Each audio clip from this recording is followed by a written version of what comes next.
And now, from the Donna Smallwood Senior Activity Center in Parma, Ohio, Generation Station TV presents Parma Senior Connection.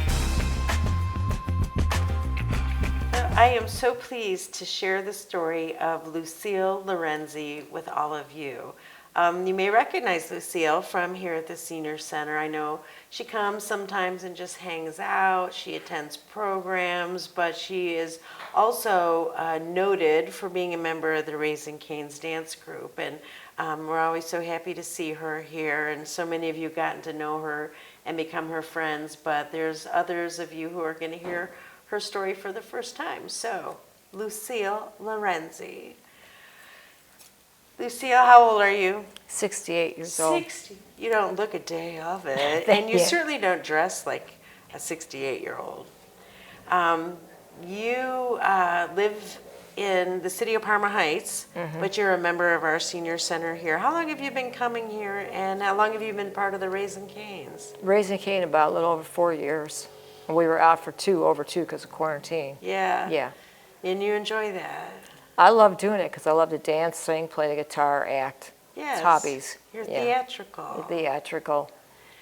But your story is really interesting because of where you started, where it was in the middle, and where you ended up now. And I know a lot of it's painful, so I really appreciate you being honest and authentic about, what your life has been like. You had a really difficult childhood. Your mom and dad, you had a sister, any brothers? Just you and your sister. And you grew up in poverty. A lot of emotional and mental Dysfunction. and abuse. Your parents couldn't really provide for you in the way parents should or could.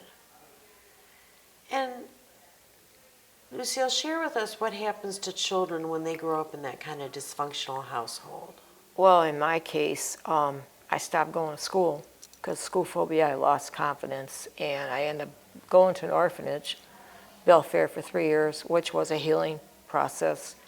And I learned a lot, experienced a lot. Then they got me in a job training program at the end to be a nurse's aide before I left. So it turned out almost that going into an orphanage was a blessing in disguise because you picked up some life skills. And tell us a little bit about how you survived the rejection and abandonment from your parents to becoming an independent young woman through an orphanage system. Because they teach you how to be self-sufficient, because pretty much you're on your own when you're in a place like that. Even though you have counselors and that, you're still on your own.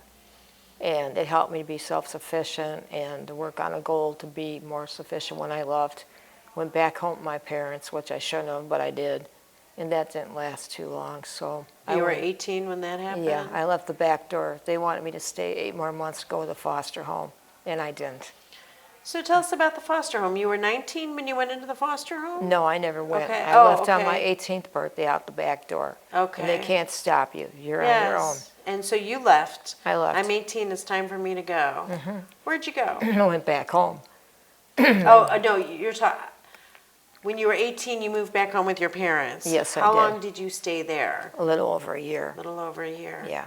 Is that a difficult year? It was very hard. And then I even called back the orphanage. They said, we can't take you back. Because you're... 18 over. You aged out of the system. Exactly. Yes.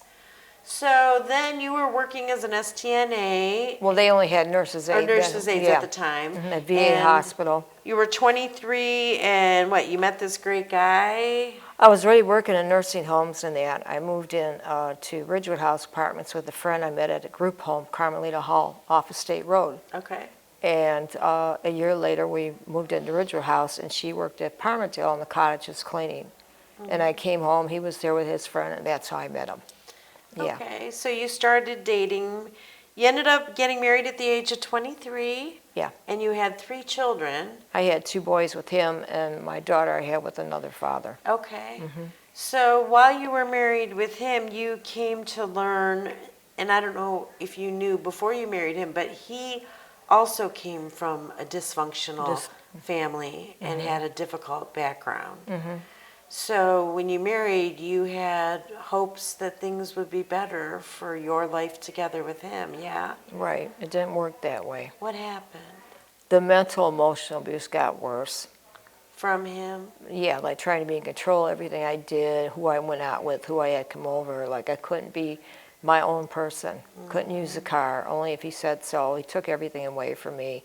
Every time I wanted to use the car, he would jack the car up and do something to it. Then it was working when he wanted to use it.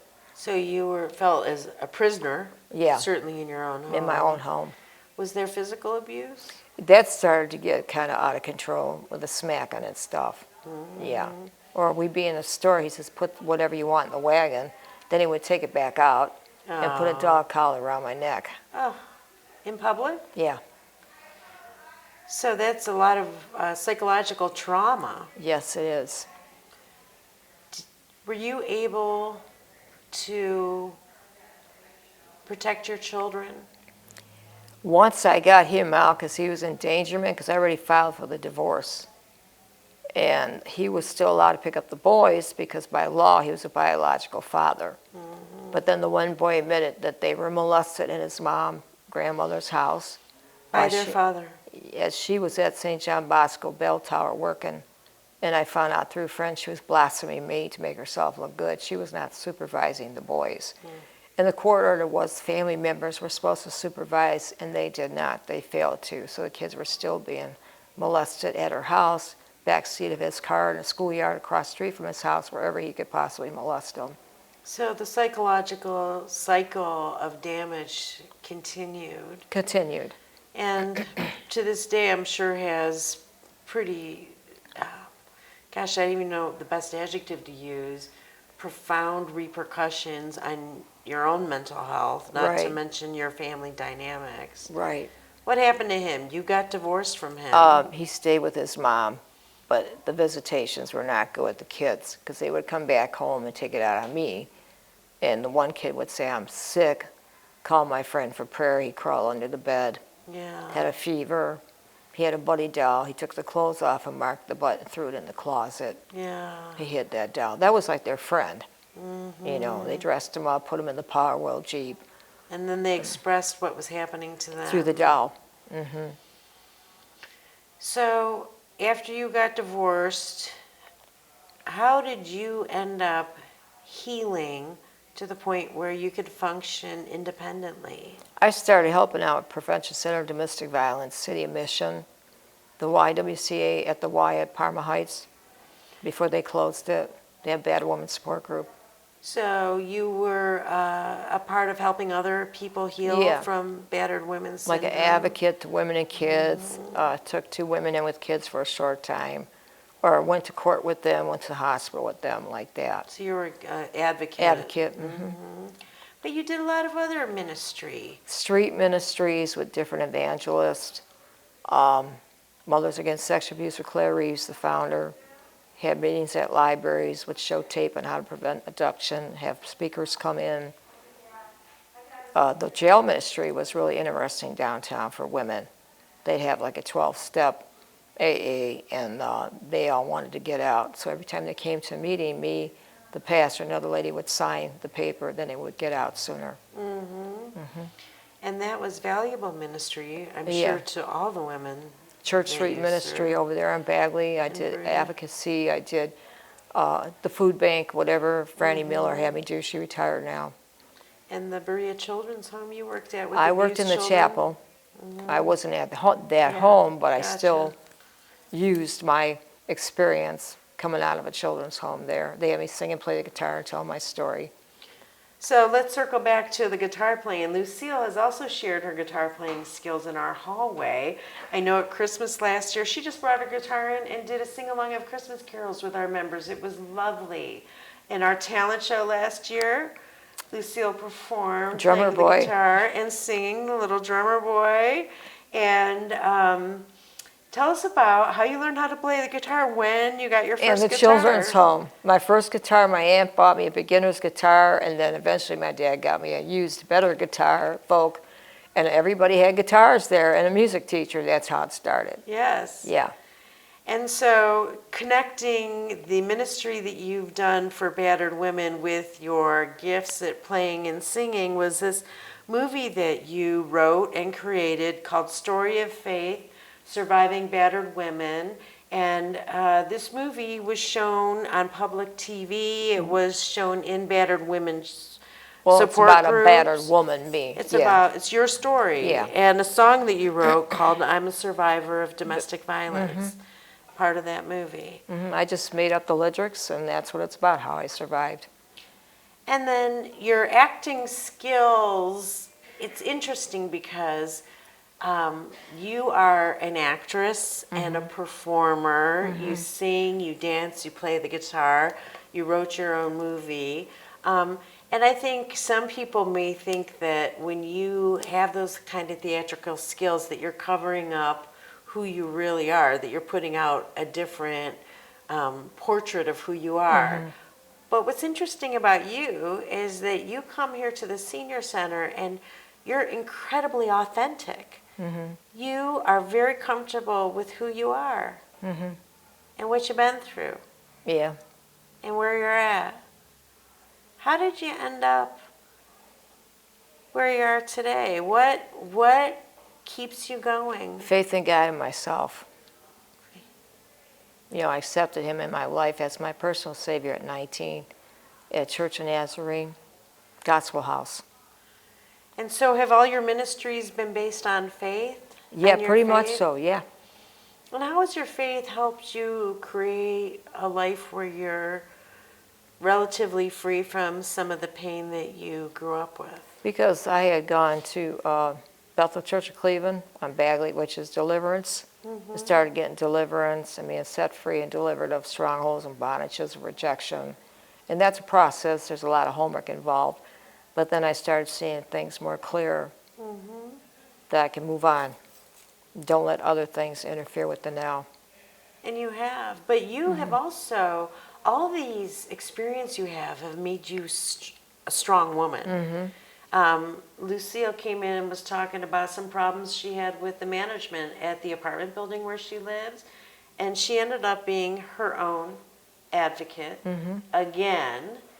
And what happened? It was over a mouse, believe it or not. I was coming home from the store and I said, hey, get out of there, like I was talking to a criminal. The mouse went back and forth to the front, to the back. He couldn't make up his mind. And then But anyways, I got two neighbors. The one had a cat.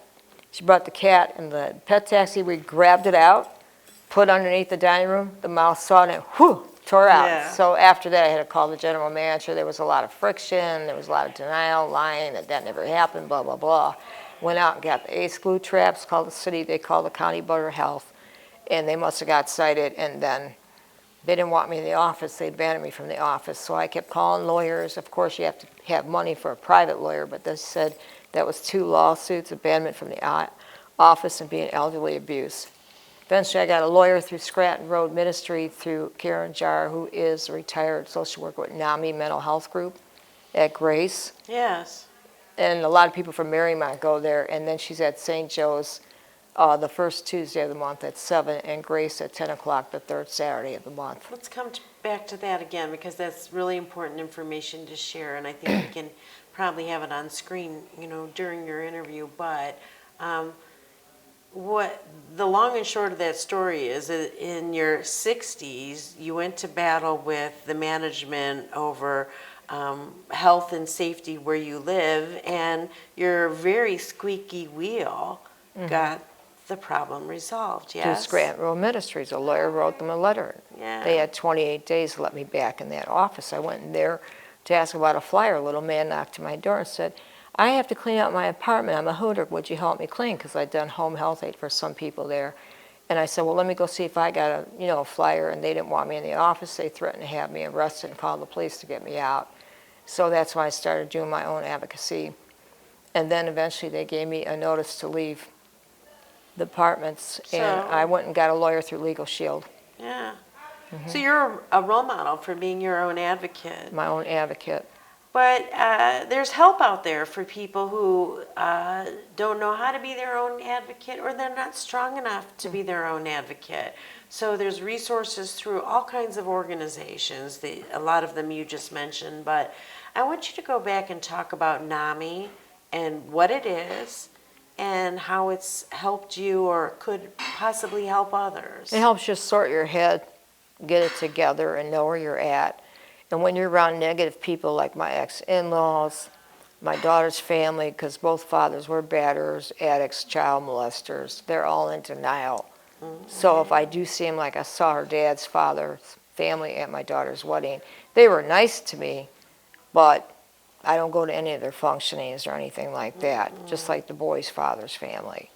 Yeah. So your the support that you have received has helped you learn how to handle those kinds of situations when you're in them? Okay. Knowing that it's not me, they're the ones that have Yeah. issues, Right. to not take it personally, and maybe it's good that God's keep me away from negative people, Yes. so I'm not abused again. Absolutely good.